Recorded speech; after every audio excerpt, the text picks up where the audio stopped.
Matapos akong tuluyang makabangon mula sa pagkakalugmok nang mamatay ang aking mahal na anak, nagpatuloy ako sa paglilingkod sa mga tao.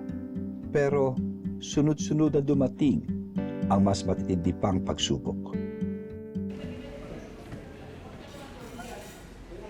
Kamusta po lahat? Sige po, sige, empake na lang po natin. Bilisan lang natin ng konti kasi marami pamilya nagkita sa evacuation center. Kaya kailangan po nila ito kagad. Sige po, tingnan natin sa auto to.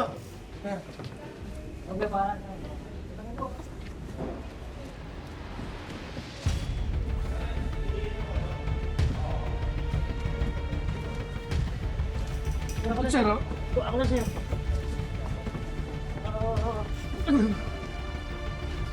Sir, ayos po ba? Ayos lang ako. Sige na, tuloy niyo lang yan.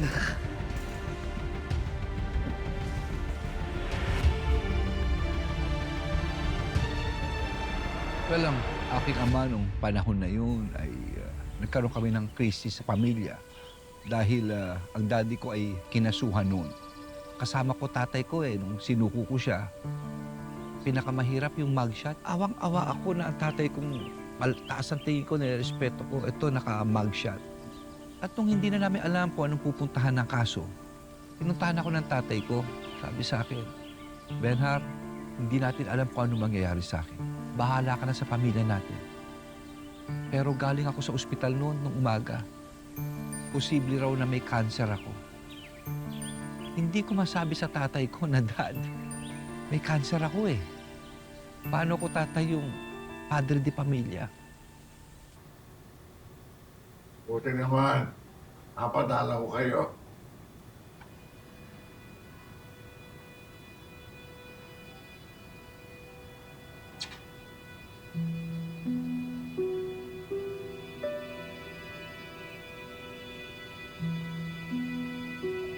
Ah.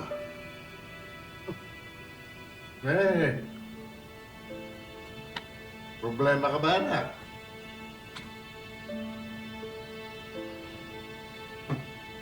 Maiwan ko muna kayong mag-ama, ha?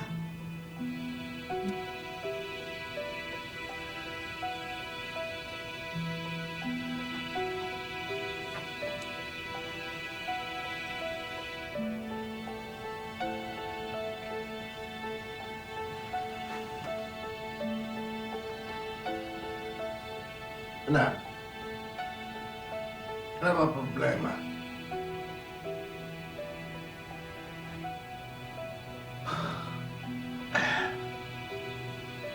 Tinamaan po ako, Daddy.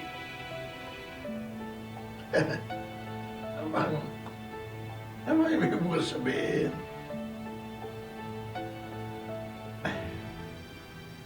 Cancer po.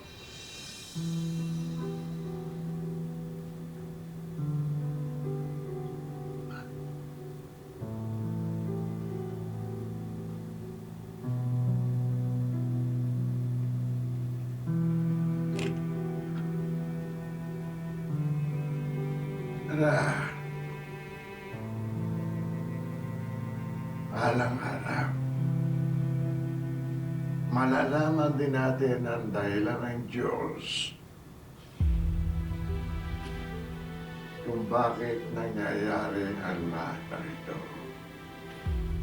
Sa ngayon, kailangan tatagan mo ang iyong sarili. Bawal ang sumuko na. Bawal ang sumuko.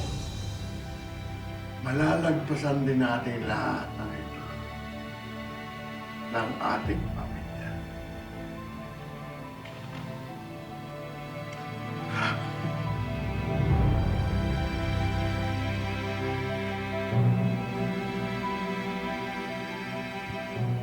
Pero alam mo, doon ako na-challenge. At sinabi ko sa sarili ko, when I'm supposed to be at my weakest, I will be at my strongest. Kung kailan dapat ako maging mahina, baliktad, doon ko lalakasan ang loob ko. Pagkaraan ng ilang taon, Na-acquit ang tatay ko. Na-dismiss, pinalaya siya. At ngayon naman, ang magkasalita tayo, all traces of cancer nawala na sa katawan.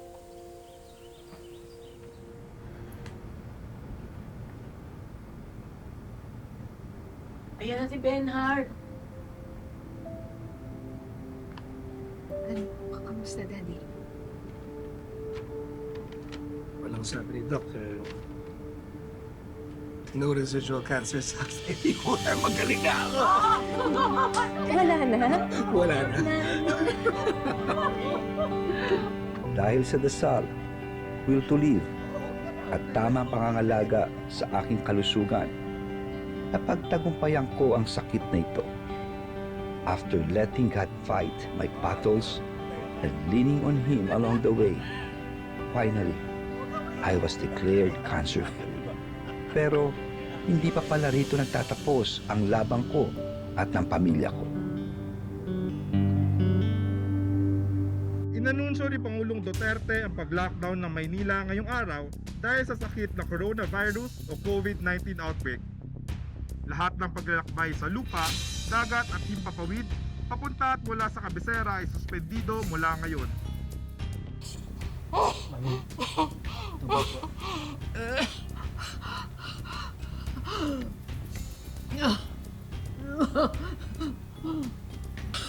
Daddy, asan po yung tubig? Diyan po. Diyan lang siya. Tayo po tayo, ha? Ready?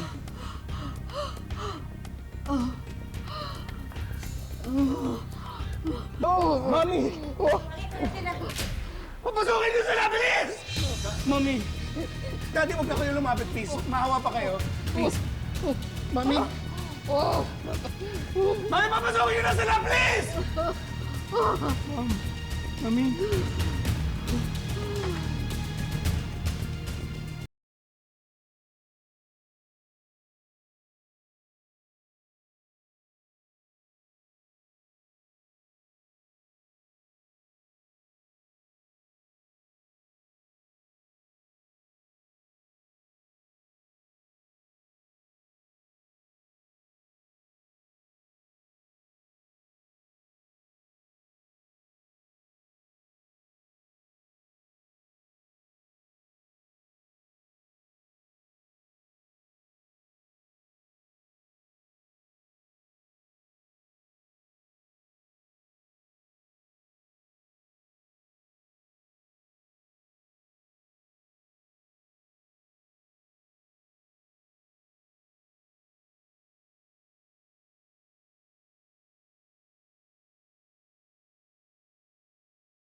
Mami niyo. Anything! Gawin niyo na, please! Ready for intubation.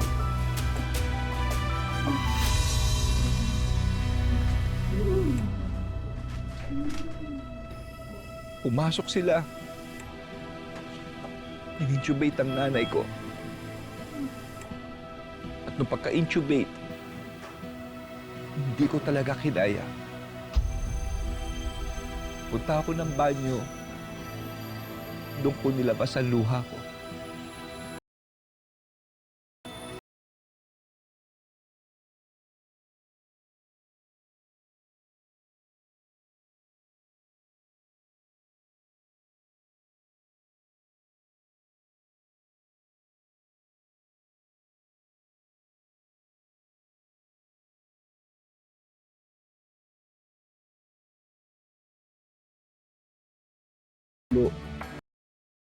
Chairman ng MMDA na durog ang puso ko kung paano pinadapa ng nakakamatay at mapinsalang virus na ito ang mga kababayan natin. Wala itong pinipili, mahirap man o mayaman, at hindi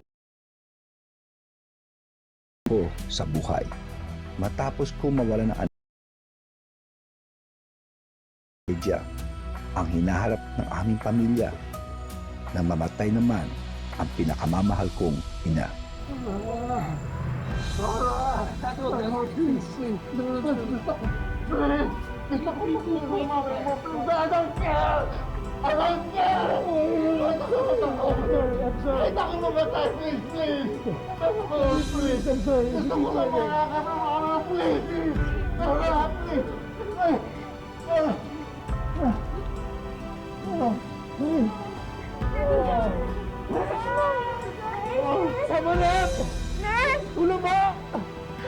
Nurse!